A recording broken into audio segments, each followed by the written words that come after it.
Hello, it's Feathered Lamb, and this is my second fan art of Yoongi. I have a video on my first attempt, which will be in the end card. In that video, I mentioned that I didn't get his likeness very well, almost a year later, and I still wasn't quite over it. So when Yoongi dropped his third solo project at the start of 2023, I thought there was no better opportunity than now to try again. This illustration is a screen grab from the music video Hegum. So, how do I ensure that the end product is up to my satisfaction? It will always be more frustrating and time consuming to fix something midway through the process or leave your focus and fun to sit back and think about how to continue when you can see the end and have no idea how to get there. This can be avoided by thinking ahead.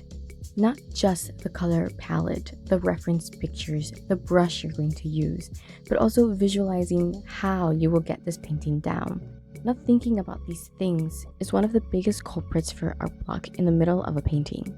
It's not just a sudden lack of motivation, it is the fact that you had to leave your zone to think about how to do things because you didn't do it before starting the painting. If you find yourself paralyzed with indecision, you've reached the end of muscle memory, and the thinking you avoided or didn't realize you had to do at the start is rearing its ugly head. It will always bring about a million little problems to jump into the deep end with no gear and no sights set ahead. Visualizing the process and their outcomes will truly save you so much more time, energy, and discontent. Because I'm painting a screen grab, a lot of this was done for me, but this also gave me a false sense of security. I had the mood, the color palette, could see in the reference picture where the lighting was coming from, and all I had to do was make sure the sketch was representative of Yoongi's likeness, or so I thought.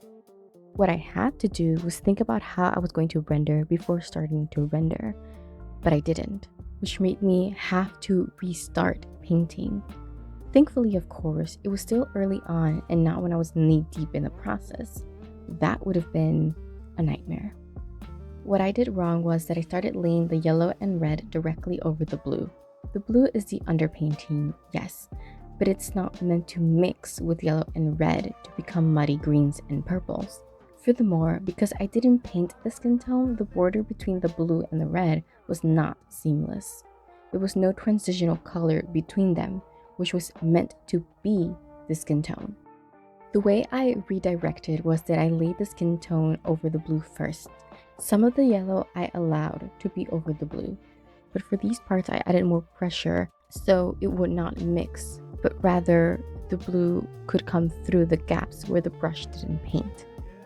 Because I didn't think beforehand, didn't visualize the process at all, I missed something that should have been obvious.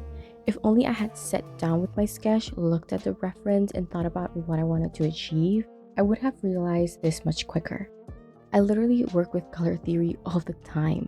The fact that I even chose blue as the underpainting was a thought-out decision to both contrast the warmth of the illustration as well as complement the yellows and the reds. The fact that I used a muted blue was also thought out in advance, since the yellow and red were going to be much more vibrant.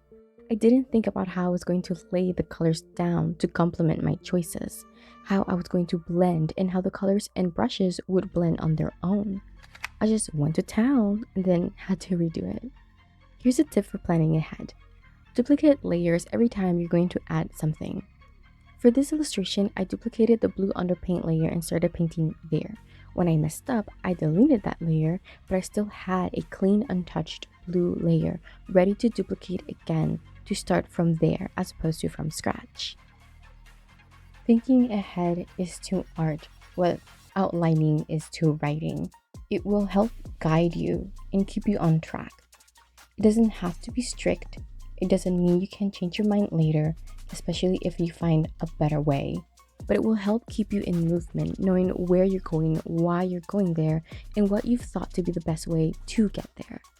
There's truly nothing more infuriating than seeing the finish line but not knowing how to cross it because you've been stumped.